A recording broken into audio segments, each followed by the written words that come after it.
नमस्कार, मी चंद्रकांत दुसाने. नवरात्रोत्सवानिमित्त सुवर्ण खानदेश लाईव्ह न्यूजच्या वतीने आयोजित केलेल्या महाराष्ट्राच्या नवदुर्गा या विशेष कार्यक्रमात आपल्या सर्वांचं स्वागत. आजच्या आपल्या पाहुण्या आहेत त्या म्हणजे खानदेशातील जळगाव जिल्ह्यातील पाचोरा तालुक्यातील सार्वे बुद्रुक या ठिकाणचं माहेर असलेल्या आणि गुजरातमध्ये स्वतःचं राजकीय अस्तित्व निर्माण करत सलग 3 वेळा आमदार म्हणून निवडून येण्याचा ज्यांनी बहुमान मिळवला आहे त्या म्हणजे संगीताताई राजेंद्रभाई पाटील. संगीताताई पाटील या सध्या लिंबायत विधानसभा मतदारसंघाचं गेल्या 3 वेळेपासून प्रतिनिधित्व करता आहेत आणि नवरात्रोत्सवानिमित्त आज आपल्यासोबत त्या थेट गुजरात मधून संवाद साधणार आहेत. ताई, तुमचं सुवर्ण खानदेश लाईव्ह मध्ये मनापासून स्वागत आणि सर्वप्रथम तुम्हाला नवरात्रोत्सवाच्या खूप खूप शुभेच्छा. अ, एक मराठी महिला महाराष्ट्रात नव्हे तर थेट गुजरात राज्यात राजकारणात त्यांचा प्रवेश कसा झाला, तुम्ही राजकारणात कसे आलाय? 2007 म्हणजे ऍक्च्युली मी पहिला न्यूज चॅनलला होते, अँकरिंग वगैरे आणि जर्नलिझम होते. आणि त्याच्या माध्यमातून आम्ही एक नंतर 2007ला महिला मंडळ चालू केलं. महिला मंडळ थकी आम्ही महिलांसाठी काम करत गेलो. महिलांसाठी म्हणजे त्याच्यात म्हणजे शिवण क्लास मोफत विनामूल्य शिवण क्लास, महिलांसाठी computer classes, mehndi classes, beauty parlour classes आणि महिलांच्या उत्थानासाठी, महिलांच्या सशक्तीकरणासाठी आम्ही खूप असे कामं करत गेलो, ज्याने त्या सरकारी योजना आहेत त्या लोकांपर्यंत, महिलांपर्यंत पोहोचायला पाहिजे. आणि त्याच्यात असं असतं का ज्या योजना आहेत त्या लोकांसोबत माहिती असतात, पण त्यांना ती प्रोसेस असते, जी मेथड असते ती त्यांना करू शकत नाही. त्यामुळे त्याचा लाभ ते घेऊ शकत नाही. ती प्रोसेस आणि ती सगळं मेथड पद्धती आम्ही महिलांना, म्हणजे समजा आता गंगा स्वरूपा भगिनी असतील त्यांना जी सरकारची जी योजना आहे विधवा पेन्शन योजना, ती त्यांना लाभ घेता येत नव्हती. त्यामुळे आम्ही अशा बऱ्याचशा 10-12 हजार अशा लेडीजांना आम्ही ही प्रोसेस करून त्यांना हे त्यांचा हा निधी पेन्शन योजना त्यांना मिळवून दिली. अशा ज्या प्रकारच्या प्रत्येक सरकारी योजना आहेत ते त्यांना लाभ मिळावा त्यासाठी आमच्या महिला मंडळ थकी, म्हणजे मोदी समर्थक महिला मंडळ आमच्या मंडळाचं नाव होतं. आणि त्या माध्यमातून महिलांच्या उत्कर्षासाठी आम्ही खूप असे बरेचसे कामं केले. हळदी कुंकू मार्फत आज ज्या विस्तारात मी आमदार म्हणून आहे, निवडली गेलेली आहे, त्या विस्तारामध्ये खूप म्हणजे बऱ्याचशा अशा जुन्या पद्धती होत्या, जुन्या रीतिरिवाज होते, हुंडा वगैरे घेत होते. आणि त्यांना बळी जायचं आणि त्यांना म्हणजे खूप असा त्रास लोकांना व्हायचा.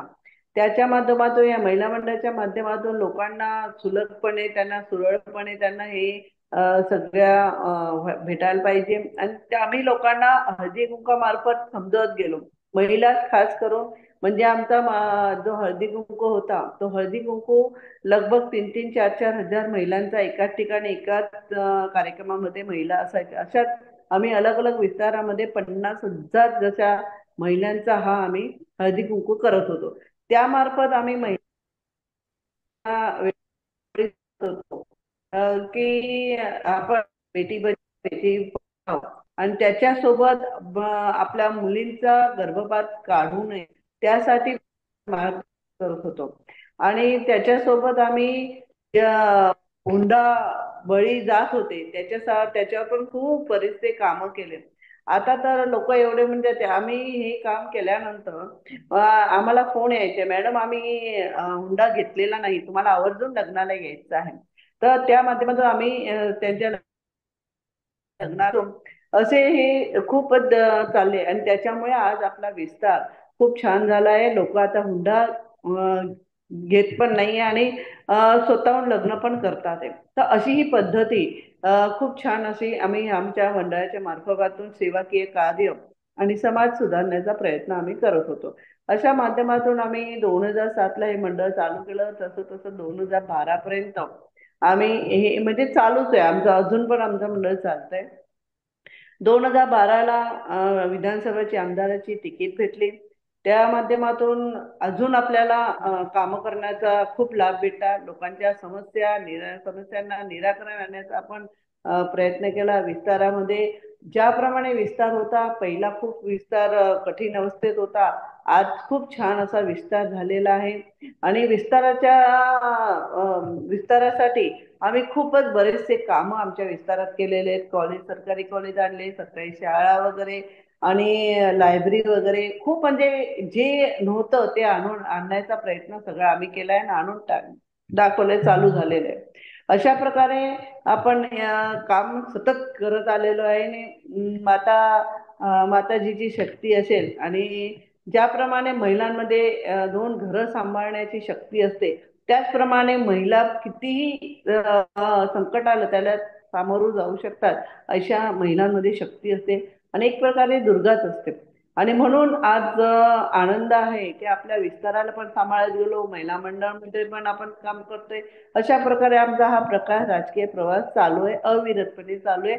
आज तिसऱ्यांदा आमदार म्हणून मी 2017ला दुसऱ्यांदा निवडून आले, 2022ला तिसऱ्यांदा निवडून आले. आणि आता सतत लोकांचा काम करण्यासाठी एक म्हणजे मनाला खुशी होते. त्यासाठी खूप आनंद वाटतो की आपण कुठे ना कुठं गरीब आणि स्लम विस्तारामध्ये काम करतो. मॅम, तुम्ही आता जस्ट सांगितलं की सलग 3 वेळा तुम्ही आता निवडून आलेला आहात. तर एक महिला म्हणून राजकारणात काम करण्याचा अनुभव कसा राहिला आहे? नेमकी कोणकोणती चॅलेंजेस तुम्हाला राजकारणात काम करत असताना फेस करावे लागतात? राजकारणात उतरल्यानंतर महिलांना प्रत्येक गोष्टीचा सामना करावा लागतो, पण त्याला संकटाला सामोरं जावं ही एक महिलामध्ये शक्ती असते. आणि प्रत्येकाला त्याच्या ज्या उणिवा असतात उणिवामध्ये पण आपण पुढे यायला पाहिजे, अशी महिलांमध्ये जी शक्ती येते ती प्रत्येक संकटाला सामोरे जाऊन पण ती त्याच्यात विजयी होत असते. म्हणून कितीही काही झालं तरी आपण आपले काम जर नक्की मनाने, चांगल्या मनाने केलं आणि चांगल्या विचारांनी केलं तर त्याच्यामध्ये आपण यशस्वी होणारच आणि यशस्वी होत चाललेलो आहोत. एक मराठी महिला त्या ठिकाणी गुजरातमध्ये सलग 3 वेळा निवडून येते, तर तुमच्या त्या ठिकाणी काम करण्याचं विजन नेमकं काय आहे? आणि गुजराती लोकांनी तुम्हाला 3 वेळा का निवडून दिले आतापर्यंत? आतापर्यंत जो माझा विस्तार आहे स्लम आणि मध्यम वर्गाचा विस्तार आहे. त्याच्यामध्ये जेव्हा मी निवडून आले तिथे तेव्हा म्हणायला गेलं तर तिकडे रस्ते पण नव्हते. रस्त्याचा आणि ड्रेनेज लाईनचा पण खूप प्रश्न होता. आज ड्रेनेज पासून मी सुरुवात केलेला विस्तार आज RCC रोड गल्यांमध्ये आणण्यापर्यंत आपण सक्सेस झालेलो आहोत. आणि त्याच्यानंतर सरकारी कॉलेज, सरकारी शाळा, सुमन हायस्कूल आणि लायब्ररी, ब्रिजेस वगैरे, म्हणजे आज जो विस्तार स्लम गणला जात होता, आज चांगला विस्तार म्हणून आज गणला जातो. आणि लोक खूप प्रेम करतात, स्नेह देतात. आणि त्याच्यामुळे आज तिसऱ्यांदा आणि लहान लहान मुलं म्हणजे आणि सतत आम्ही लोकांना ज्या योजना आहेत केंद्र सरकारच्या असो, राज्य सरकारच्या असो, त्यांच्यापर्यंत पोहोचल्या पाहिजे. त्यासाठी आम्ही वारंवार 15-15 दिवसात किंवा 8 दिवसात असे काही ना काही माध्यमातून आम्ही कॅम्प वगैरे लावत असतो. लोकांच्या भवितव्यासाठी आपण काही ना काही करत त्यांच्या संपर्कात असतो. लोकांना लहानशी पण काही तकलीफ पडली, समस्या आली, ते सीधा फोन आम्हाला सरळ करू शकतात. आणि तो डायरेक्ट फोन आम्ही उचलतो, अशी ही आमच्या इकडची पद्धत आहे. आणि आमच्या ऑफिसरला अपॉइंटमेंट नसते, कारण की सरळ माणूस आला तो व्यक्ती आमच्या सरळ ऑफिसात बसून आमच्याशी गोष्ट करू शकतो, अशी ही पद्धत आहे. आणि त्यामुळे कदाच लोकांना हे सगळं चांगलं वाटतं आणि त्याच्यामुळे आम्ही ह्या विस्तारात तिसऱ्यांदा निवडून आलो. मॅम, आपण जर पाहिलं की गेल्या काही महिन्यांमध्ये, काही वर्षांमध्ये महाराष्ट्र असेल किंवा भारतभरामध्ये महिलांबाबतीत ज्या घटना घडत आहेत, त्या घटनांवरूनच माझा प्रश्न असा आहे की महिला सुरक्षेबाबत ऍज अ महिला आमदार म्हणून तुमचं मत काय? नक्की. महिलांच्या सुरक्षेची जी अजूनही आपल्याला महिला ज्या आमच्या गुजरातची गोष्ट करते, तर गुजरातमध्ये आज महिला किती पण वाजता, 1, 1:30, 2, 2:30 वाजता पण एकटी बाहेर जाऊ शकते, असं सुरक्षित गुजरात आहे. व महाराष्ट्रात पण प्रत्येक ठिकाणी महिला कधी वेळी पण जाऊ शकेल आणि ती सुरक्षित घरी परत येऊ शकेल, अशी परिस्थिती तिकडे राहायला पाहिजे. जसं गुजरातची, मी तर गुजरातची गोष्ट करतोय. आज गुजरातमध्ये किती पण वाजता तुम्ही एक ती मुलगी गरबे खेळून आली, आज तुम्ही बघा 2-2, अडीच-अडीच, 3-3 वाजेपर्यंत महिला गरबे खेळतात आणि त्या सुखरूप घरी पोहोचतात. तशी व्यवस्था सरकारने आमच्या केलेली आहे. आणि आमचे जे मुख्यमंत्री आहेत, मुख्यमंत्री भूपेंद्रभाई पटेल साहेबांनी गरबाच्या अगोदरच त्याची जी काही चेंज करायचं ते केलेलं आहे. आणि महिला ज्या लेडीज पोलीस आहेत, लेडीज IPS आहेत, लेडीज PI आहेत, त्या गरबाच्या वेशमध्ये तिथे उभे राहतील गरब्यांच्या ठिकाणी, अलग अलग ठिकाणी, असं त्यांनी व्यवस्था केलेली आहे. त्यामुळे आज कुठेही असं अनमनाव काही होत नाही. महिला सुरक्षित त्यांच्या घरी जातात आहे. आणि जे अभयम आमच्याकडे गाईडलाईन दिलेले, कोणाला काही झालं तर लगेच तिकडं जी सरकारचं जी अभयम गाईडलाईन आहे त्याच्यावर फोन करून, कॉल करून महिला जिथे असेल तिथे त्वरित पोहोचून जाईल, अशी पण व्यवस्था आमच्या गुजरात गव्हर्नमेंटने केलेली आहे. त्यामुळे इकडे महिला खूप सुरक्षित आहे. मॅम, येणाऱ्या काळामध्ये महिला सुरक्षेसाठी सरकारने अजून कुठली धोरणं करणं आवश्यक आहे असं तुम्हाला वाटतं? गुजरातची गोष्ट केली तर मी सांगते गुजरातमध्ये खूप महिला सुरक्षित आहेत. महिलांसाठी तुम्ही बघाल तर इकडे 50% रिझर्वेशन आहे कॉर्पोरेशन मध्ये. तर आणि महिलांसाठी राखीव जागा पण आहे, आरक्षण आहे. अशा प्रकारे महिलांना, आणि येणाऱ्या दिवसात तुम्ही बघतात आहे की ज्या वेळेला आदरणीय पंतप्रधान श्री नरेंद्रभाई मोदी साहेब जेव्हापासून प्रधानमंत्री झालेले 2014 पासून, त्यांनी महिलांसाठी खूप बऱ्याचशा योजना आणलेल्या आहेत आणि थेट त्यांना टच होतील अशा योजना आहेत. आज मुलाला एक मुलगी लहान, लहान मुलींना कोणतं काय पाहिजे ते सुद्धा ते विचार करतात. एवढा विचारवंत माणूस आपल्याला भेटलेला आहे. तर असं की किती योजना काढलेल्या आहेत, सुकन्या समृद्धी योजना, बेटी बचाव बेटी पढाव योजना, अशा असंख्य योजना, महिलांना स्वनिधी योजना, महिला उत्कर्ष योजना, अशा भरपूर योजना आहेत. आणि आयुष्यमान कार्ड योजना, ते पण महिलांना खूप त्यांचा हे भेटतं, लाभ भेटतो. अशा प्रकारे भरपूर योजना आपल्या भारतीय जनता पार्टीच्या माध्यमातून आपल्या वडाप्रधान श्री नरेंद्रभाई मोदी साहेबांनी काढलेले आहेत, आपल्या राज्य सरकारने काढलेले आहेत. तर असेच काम गुजरात सारखे सगळ्या राज्यांनी जर केले तर नक्कीच प्रत्येक राज्यामध्ये खुशी आणि आनंद राहील, सगळ्या महिला सुरक्षित राहतील. आणि महिलांनी निडरपणे येऊन स्वतःही सगळं काही आपण सांगतात ना, गुड टच, बॅड टच, ते सगळे असे काही विषय असतात, ते विषय पण शाळेमध्ये शिकवायला पाहिजे. ज्याप्रमाणे पोलीस ट्रेनिंग चालते, ती पोलीस ट्रेनिंग मध्ये पण ते लोक पण शिकवतात. अशा प्रमाणे प्रत्येक व्यक्ती जर असं शिकत गेले, प्रत्येक मुलगी, महिला शिकत गेले, तर कधीही घाबरण्याची गरज नाहीये.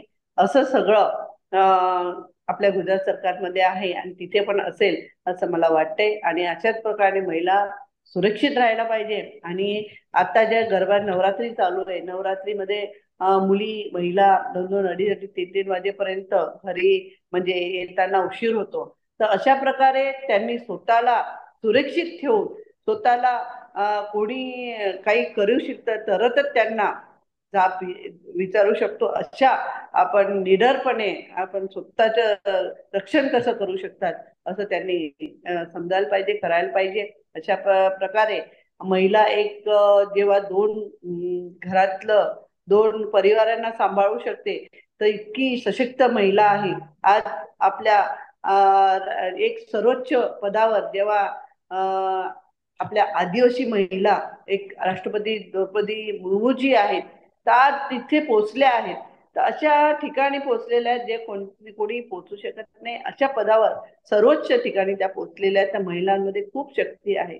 त्यांना फक्त त्यांच्या उत्थानासाठी, त्यांच्या उत्कर्षासाठी ती शक्ती कशी आहे, काय आहे, ते आठवण करून द्यायची गरज आहे. मॅम, नवरात्रोत्सवानिमित्त हा आपण संवाद साधतोय, तर ग्रामीण भागातील तरुण असतील, तरुणी असतील, त्यांना तुम्ही काय संदेश द्या?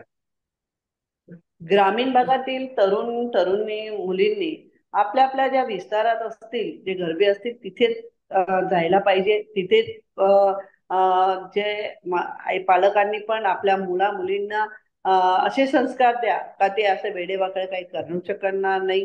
असे संस्कार जर आई वडिलांनी दिले तरच आपल्या मुली पण तशा संस्कारी राहतील, मुलं पण संस्कारी राहतील, जेणेकरून मुलं मुली जे असे काही जे काही प्रकार घडतात ते घडणार नाही. आणि असा क्वचितच एखादा प्रकार घडतो तर त्या ठिकाणी पोलीसची हजेरी जरूर व्हायला पाहिजे. आणि आपण सुरक्षित आहोत का ते बघूनच पुढचं पाऊल आपण उचलायला पाहिजे, तरच जायला पाहिजे. धन्यवाद मॅम, तुम्ही तुमच्या व्यस्त अशा वेळापत्रकातून आम्हाला तुमचा वेळ दिला, त्यासाठी मनापासून आभार. तर ह्या होत्या संगीताताई पाटील, ज्या लिंबायत मतदारसंघाचं आमदार म्हणून प्रतिनिधित्व करतायत. त्यांनी आपल्या सुवर्ण खानदेश लाईव्ह सोबत सविस्तरपणे संवाद साधत त्यांचा आतापर्यंतचा राजकीय प्रवास कसा होता, राजकारणातले अनुभव त्यांनी आपल्यासोबत शेअर केले, तसेच महिला सुरक्षेबाबत त्यांनी स्पष्ट शब्दात असं मत व्यक्त केले. तुमच्या या मुलाखतीबाबत काय प्रतिक्रिया आहेत हे कमेंट बॉक्समध्ये आम्हाला नक्की कळवा आणि सुवर्ण खानदेश लाईव्ह न्यूज या आमच्या युट्यूब चॅनलला कृपया सबस्क्राईब करा. धन्यवाद.